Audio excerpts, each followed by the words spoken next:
আমি ধ্বংস।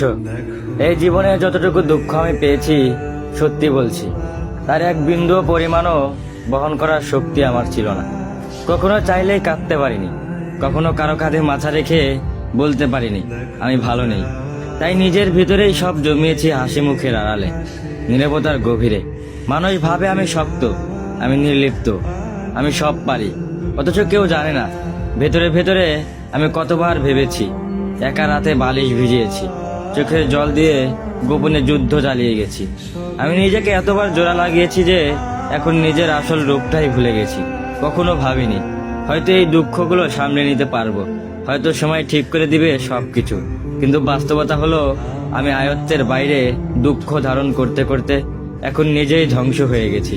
এখন মনে হয় আমি নেই, আমি কেবল এক ভাঙা মানুষ, যার ভিতরে অনেক কথা জমে আছে কিন্তু শোনার কেউ নেই।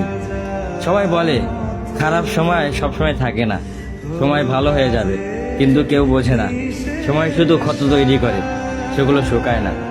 আমি এখন কেবল একটু নীরবতা, মুখে হাসি, চোখে অন্ধকার আর মনে একরাশ দুঃখের বোঝা নিয়ে প্রতিদিন বেঁচে থাকার অভিনয় করে যাই।